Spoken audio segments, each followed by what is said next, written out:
Silveirinha, meu amigo José Renato, professor de Relações Internacionais da Universidade Federal de Santa Maria. É um enorme prazer ter você hoje comigo para essa conversa do episódio de fatos deprimentes da semana. Semana 2 do governo Trump, que a gente vai analisar mais aqui, e especificamente a política externa de Trump com relação ao conflito Israel-Palestina. Agradeço muito pelo convite, é uma satisfação aqui participar desse podcast, né? Fatos deprimentes da semana, é um prazer, um privilégio.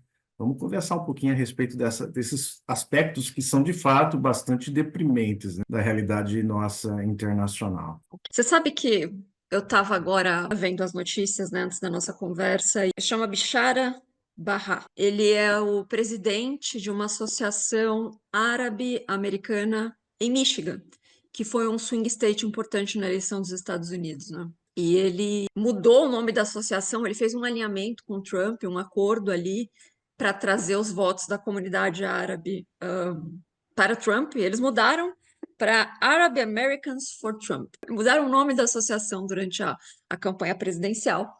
E ele estava na CNN falando, mudaram de novo agora, depois do Trump entrar e dos últimos anúncios com relação à política para o Oriente Médio. Enfim, o quanto ele estava frustrado, né, com a mudança e o quanto Trump tinha explicitamente, quando sentou com essa organização, se comprometido com a solução de dois estados e com a paz na região. Eu acho que ele se sentiu traído, como provavelmente muitos eleitores do Trump nessa eleição. Eu acho que até a sensação deles e do Trump, evidentemente, é que ele ganhou com uma relativa folga, vamos cá para nós, né? E aquilo que a gente já conversou várias vezes, né? Tendo o Senado a favor, a Câmara dos Representantes a favor, a Suprema Corte a favor, vamos dizer, os democratas praticamente de joelhos. Então, deram uma força política para ele nesse início de governo, como você deixou muito claro, não são poucas semanas de governo, mas praticamente a gente só fala de Trump em termos de relações internacionais, de política internacional. E eu imagino, ao longo de 2025, ele vai ser a grande manchete de praticamente todos os noticiários internacionais. E, de fato, me chocou também, porque, Gi, quando a gente conversou lá em dezembro, ou seja, após as eleições, eu imaginava Trump 2.0, isolacionismo e, ao mesmo tempo, unilateralismo. Eram esses dois vértices que eu imaginava que seriam baseados nessa política externa do Trump 2.0. Mas é completamente distinto. É, de fato, unilateralismo, isso está muito gritante, né? Mas o outro ponto não. É um intervencionismo, né? Anexação, possibilidade da anexação do Canadá, a possibilidade de anexação da Groenlândia, essa sugestão para o Google Maps mudar, através de um decreto, a própria questão do Golfo do México para Golfo da América. E a questão mais sensível, né? Que a questão mais sensível é essa que você destacou, né? Entre aspas, vamos colocar aqui, né? Uma solução final para a questão da Palestina, né? Evacuar 2 milhões de pessoas e dizer, olha, vocês não vão viver mais aqui, vocês vão para os países vizinhos. E os países vizinhos, evidentemente, vão acolhê-los, né? É uma bizarrice, assim, que foge à racionalidade, né? Foge à racionalidade. E ainda ele se prestar a dizer que a proposta dele é muito boa, né? O Caio Coppola, na CNN, dizer que é a melhor alternativa para os palestinos, né? E muitos comprarem esse discurso de que é a melhor proposta para os palestinos. Qual que é a melhor proposta, a melhor alternativa para os palestinos na leitura deles? A Palestina não tem um Estado. Exatamente. E puxando a sua provocação, eu acho muito bom nesse momento, por causa de. É muito overwhelming, é muita informação, né? Esse estilo Bannon é que está muito predominante nesse começo de governo, e que, claro, ele tem, como você disse, maioria, não ampla, mas maioria nas duas câmaras e no Supremo. Mas vamos voltar, porque acho que tem muita bravata, tem muito esse estilo business de trazer para o governo dele, que é jogar, explodir uma notícia sensacionalista para depois ver o que se espremer, o que sai ali, né?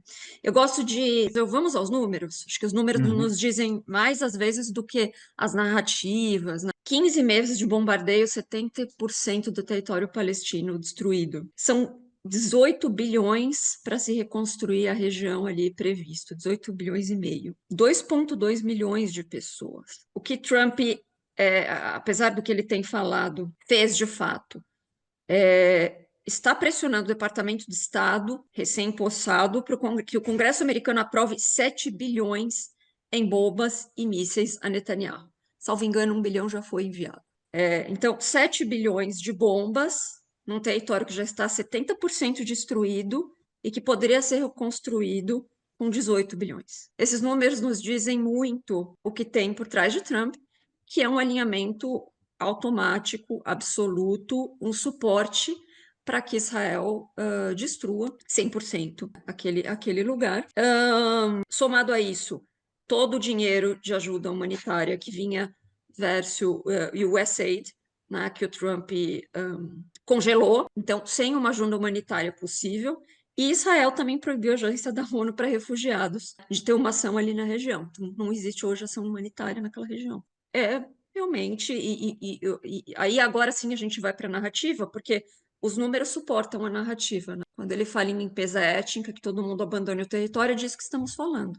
Estou bancando a destruição e apoiando a limpeza étnica. Sim, e o que chama atenção é o que a gente já pode pensar, já que a gestão Trump mal começou, isso já tinha sido. A gente pode pensar, né? Nós podemos criar essa hipótese. Vou usar as palavras de uma forma melhor. A gente pode criar, elaborar uma hipótese de que isso já tinha sido pensado racionalmente. Até se a gente for lembrar que quem fez um forte investimento para Israel promover essa ação, né, de 17 meses, né, se eu não estiver enganado, foram os próprios Estados Unidos. Tem um dado também que você poderia colocar, somar a isso: as indústrias armamentistas de Israel faturaram números recordes, números recordes.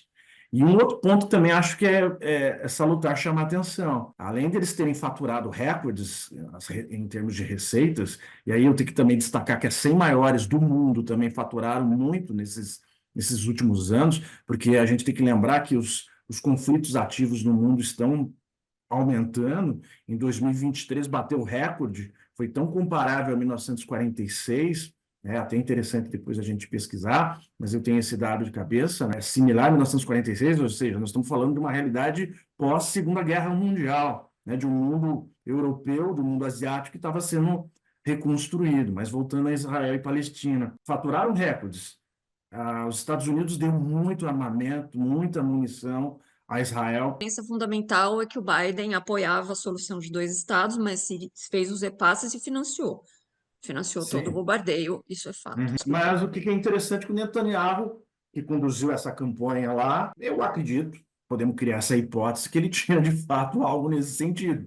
Porque à medida que não permite que as pessoas ali recebam ajuda humanitária, as próprias instituições ligadas à ONU ou outras instituições de ajuda humanitária possam participar. E praticamente está estrangulando essas pessoas, né? Você usou um termo que é fortíssimo, mas ele se aplica de fato, limpeza étnica, né? Limpeza étnica. Vocês vão permanecer aqui? Então tá. Então aguentem os custos e sejam responsáveis pelo que nós estamos fazendo, né? E os Estados Unidos praticamente também, esse investimento forte junto com Israel, de inovando em relação até à própria forma de Israel se defender de possíveis retaliações de outros países, né? Até o Iron Dome está sendo agora com laser, né? Uma tecnologia muito mais sofisticada, com menos custos, com menos despesas, com muito maior eficiência, né? Então, são duas realidades diferentes, né? Palestinos que estão praticamente sendo, vou usar esse termo, estrangulados, né?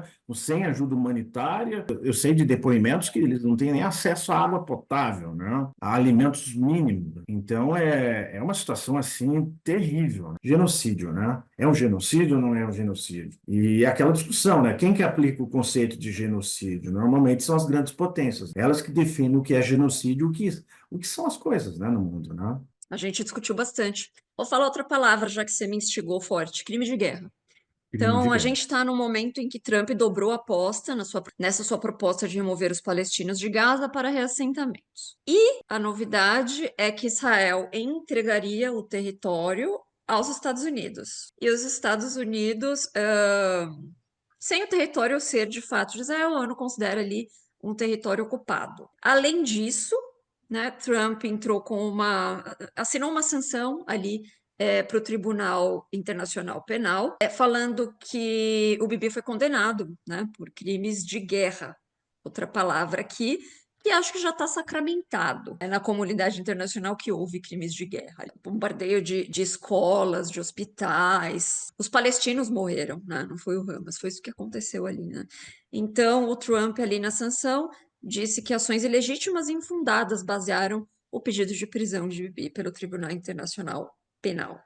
Lhe pergunto, caro amigo, qual a força hoje do Tribunal Internacional Penal nessa queda de braço? De um lado, a comunidade internacional e do outro, os que assinam, pelo menos, os que fazem parte do Tribunal Internacional Penal e Estados Unidos e Israel. No plano simbólico é forte, né? Você condenar Putin, você condenar Netanyahu, entre outras figuras, né? Do ponto de vista simbólico é muito expressiva, né?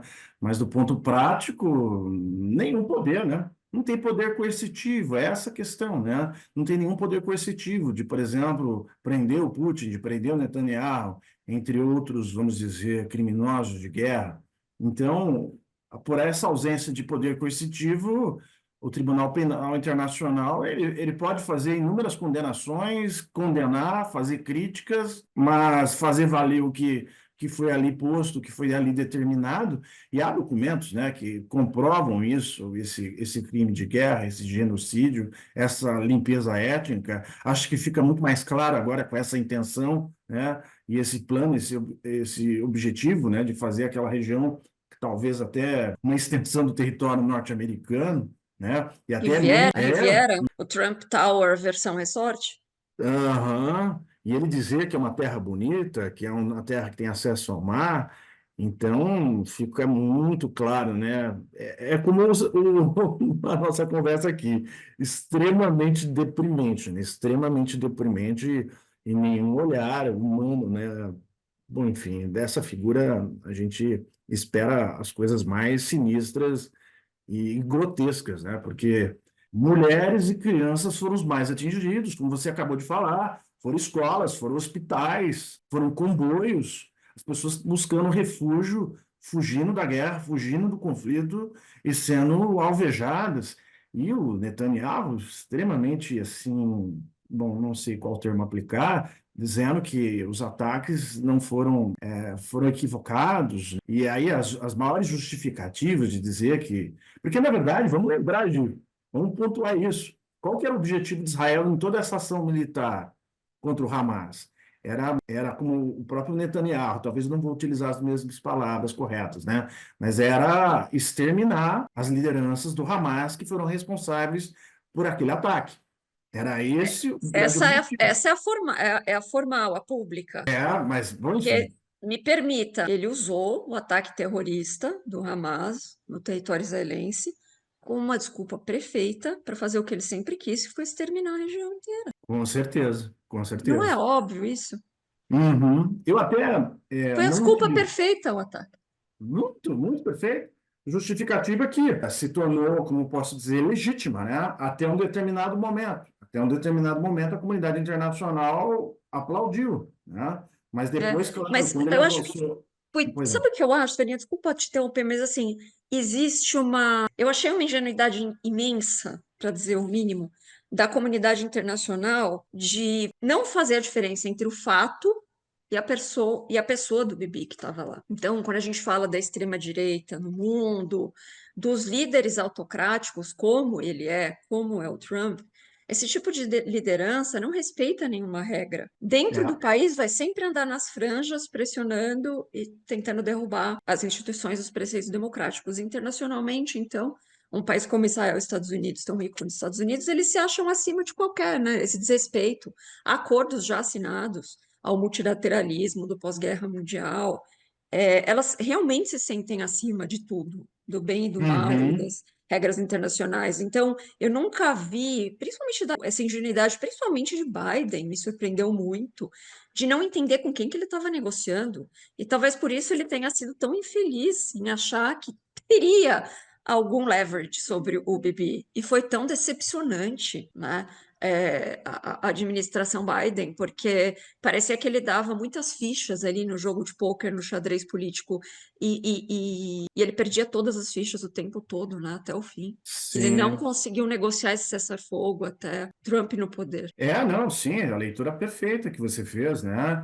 Ele apostou muitas fichas, negociou com um sujeito que não é confiável, mas que eu acho que a gente tem que pensar nisso, né? Porque a gente vai fazendo uma análise do cenário político, né, internacional, e a gente vai mais ou menos observando os atores que estão por trás da cena, né?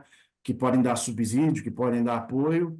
Esse aspecto que eu pontuei agora das empresas israelenses tendo ganhos recordes, claro que eles vão dar o apoio a Bibi Netanyahu. E, evidentemente, que esse cessar-fogo não agrada a essas empresas. Imagine, então, uma liderança nova em Israel propor a criação de um Estado palestino, propor algo distante do que tá sendo feito pelo Bibi Netanyahu, né? E Uhum. veja, a gente escuta isso pela mídia televisiva, pelas diversas mídias tradicionais, que houve manifestações em Israel, mas manifestações que ainda não causaram a própria queda do Bibi Netanyahu, né? Então eu vejo que ainda ele tem, de fato, uma força.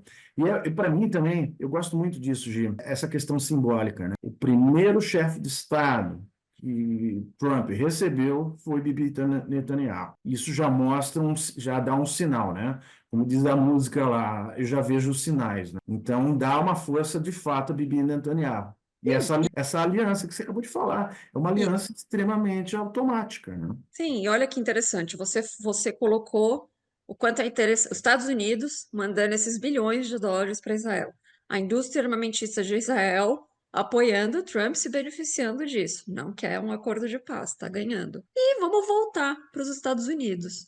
E aí, se você puder falar um pouco de o que representa Israel na política americana. Israel financia é, as campanhas políticas dos Estados Unidos não têm teto, como no Brasil. Então, elas precisam de muito dinheiro. E quando a gente fala de um aliado histórico, Estados Unidos e Israel, o que a gente vê de dinheiro ali financiando campanhas, principalmente republicanas, não só, e o lobby de Israel nos Estados Unidos, se você puder falar um pouco disso, é incrível. Sim, é um lobby fortíssimo, tanto nas campanhas presidenciais, e a gente não pode esquecer também dentro do Congresso norte-americano, né? Financiando campanhas de senadores, financiando campanha de deputados, praticamente questões que possam afetar os interesses reais e imediatos de Israel.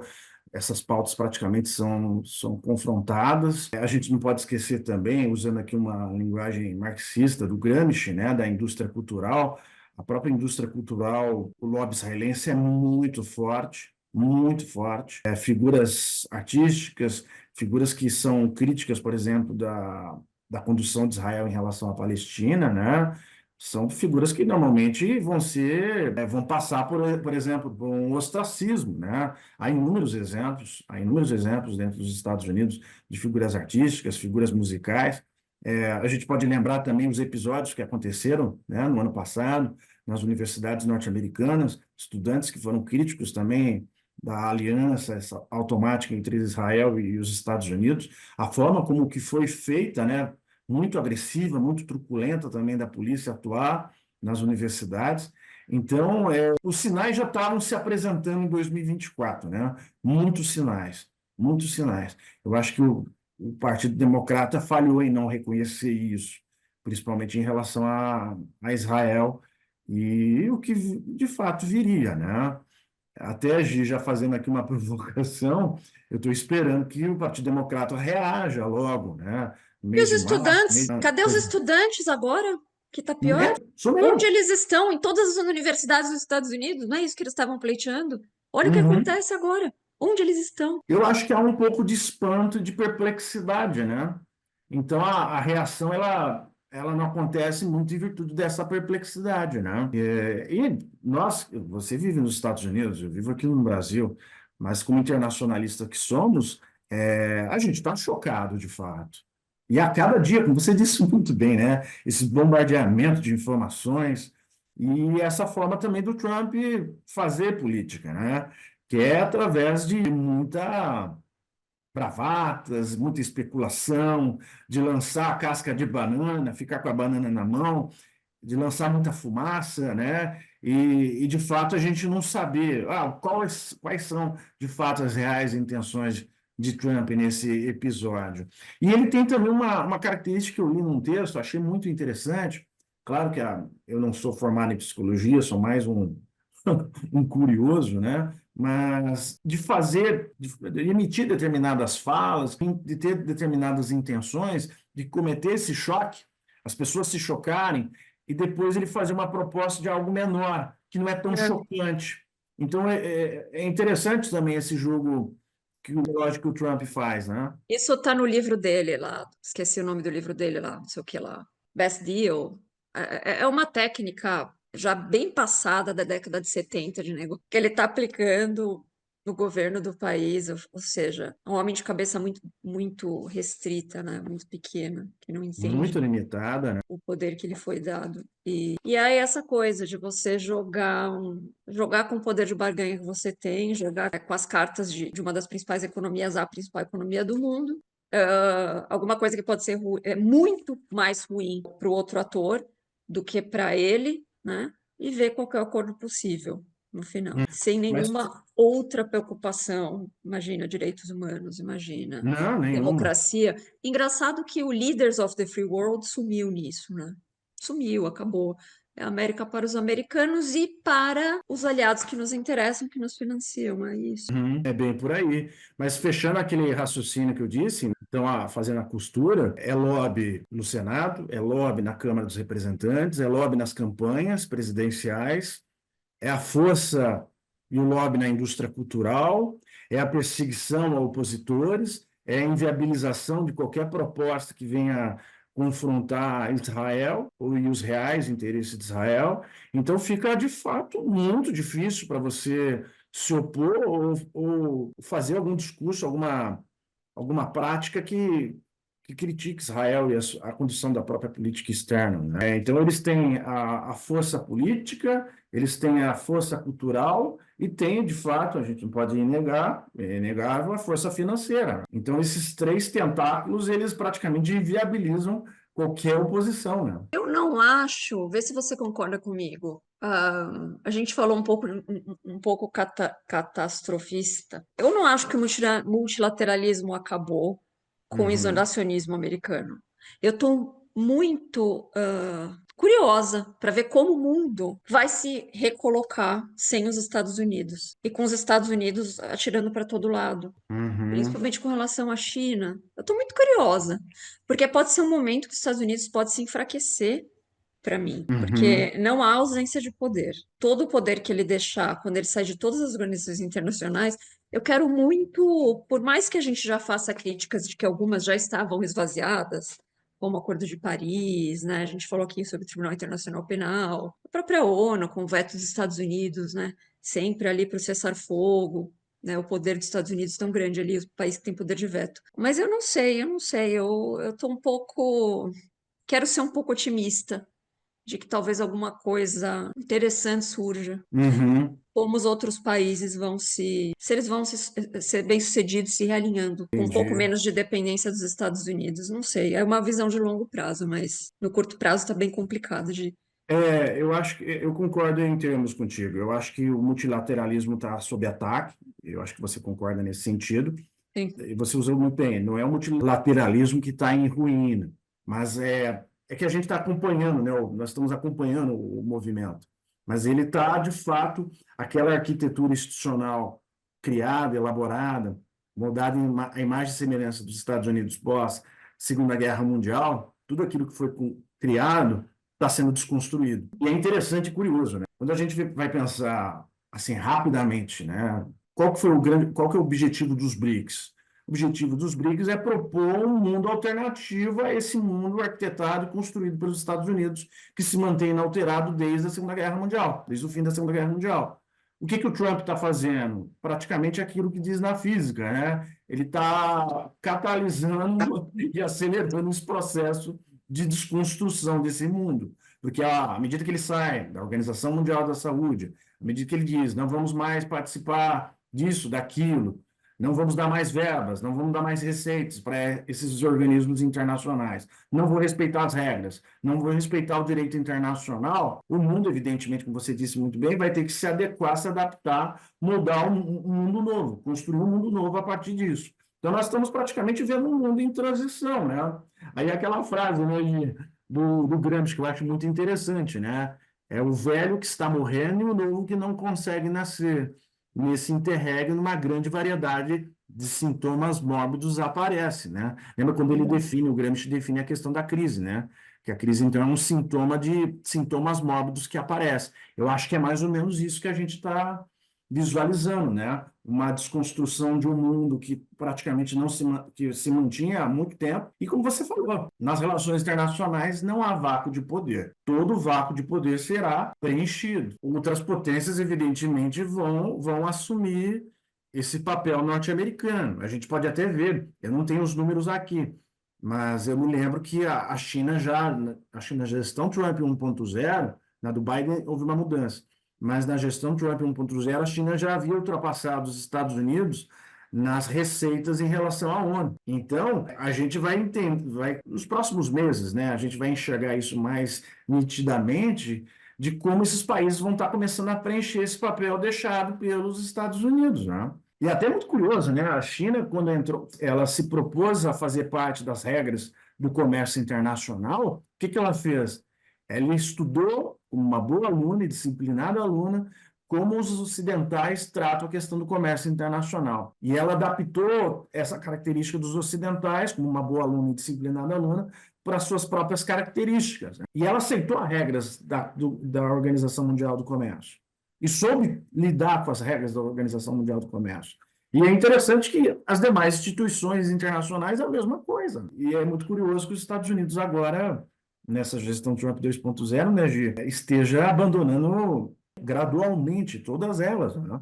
A gente tem que caminhar para o fechamento. Ah, Eu vou te bem. perguntar qual é o fato mais deprimente da semana ou das duas últimas semanas, aí você pensa em algum. Enquanto isso, eu queria mostrar esse livro que eu terminei de ler, eu amei. Tá em inglês, mas tem em português, O Acorde Secreto em português. É da Geraldine Brooks. E eu, quando eu estava lendo, qual é o assunto do livro? É a história de Davi, a história do Antigo Testamento, importante para os judeus, né? Davi como um rei, uma figura que foi posta ali na criação do Estado de Israel, que foi em 1948, mas que estava já unindo os povos ali, que foi via profeta Natan dito o escolhido por Deus para fazer isso, e o quanto de batalhas sangrentas ali naquelas nações ocorreram para que houvesse essa união. E aí eu escrevi um artigo sobre isso, queria ler rapidamente para vocês os dois últimos capítulos, né? Então, para mim, e aí com isso eu fiz um pouco um link, né? Com a visão política sionista mais expansionista de Israel, porque sempre foi uma história de de você não aceitar a convivência com outros povos, com outras crenças religiosas.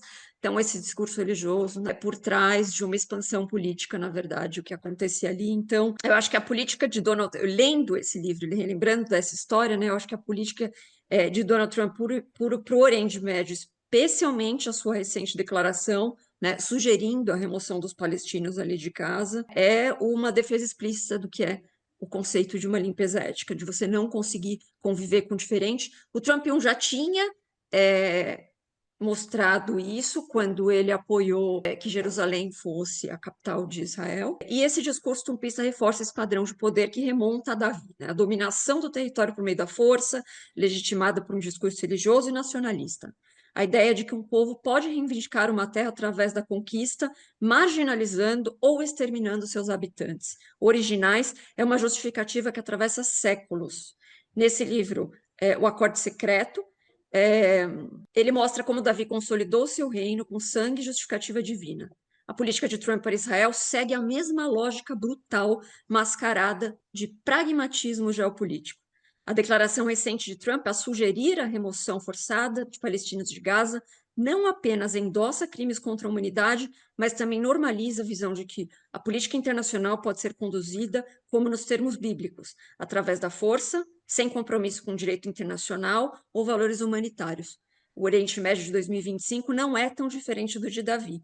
E talvez essa seja a tragédia real que esse livro da Geraldine Brooks me trouxe e nos ajuda a compreender. Dito isso, qual é para você... Bom, eu vou começar pelo meu.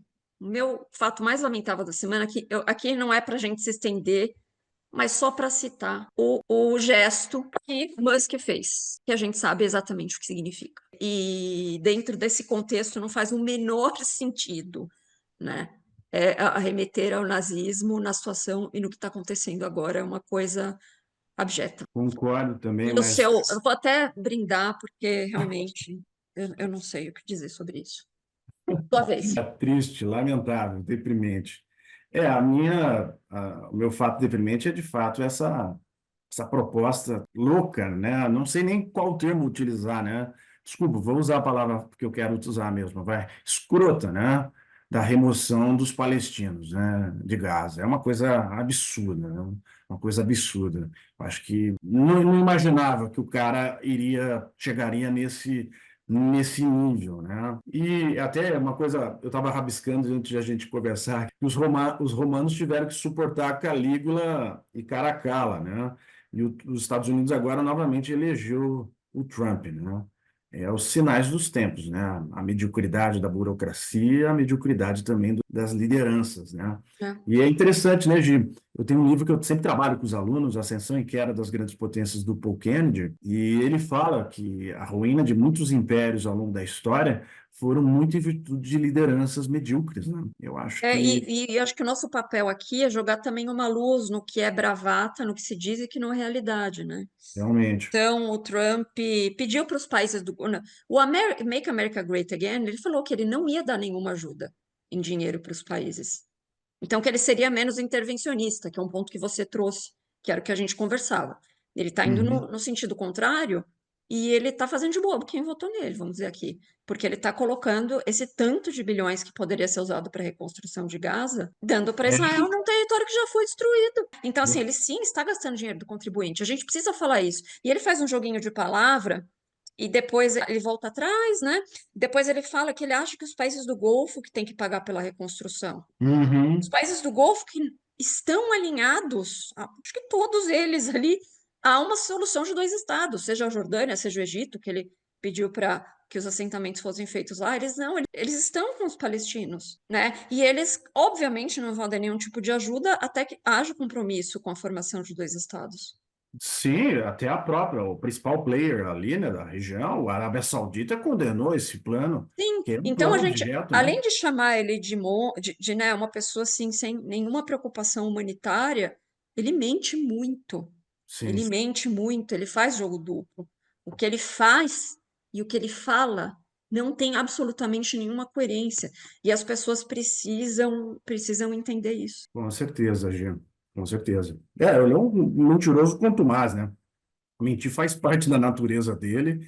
E eu achei legal, eu aprendi hoje com você isso que eu não conseguia pensar, né? Que o empresário Trump, ele não deixou de ser o empresário Trump, né?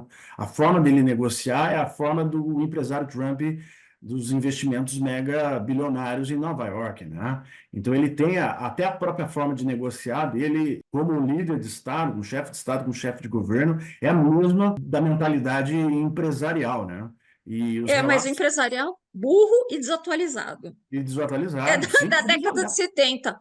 Burro, desatualizado, sem visão de longo prazo, né? Ele não percebe que todo esse investimento que ele vai tirar no USAID vai voltar contra ele no longo prazo em algum momento, mas ele não tem visão de longo prazo. Diferente desses líderes do Oriente Médio que têm essa visão. Os é. líderes do Oriente Médio, eles já passaram por vários presidentes americanos e eles sabem que é uma coisa de curto prazo. Diferente dos Estados Uhum. Unidos, a cada 4 anos é um novo. E o Trump não pode se candidatar, ele está com uma visão de curto prazo e ele não é um homem com visão de longo prazo, para além do seu Não tempo, tem. Nenhuma, definitivamente. nenhuma. Então, É. até como homem de negócios, para mim, bom, até a questão da fortuna que ele tem seria outro videocast para falar dela, mas ele é um alavancado, né? A gente sabe que Ele é ele um não é alavancado. milionário, que ele diz que é. Mas é isso. Obrigado, Gi, valeu Muito demais. obrigado por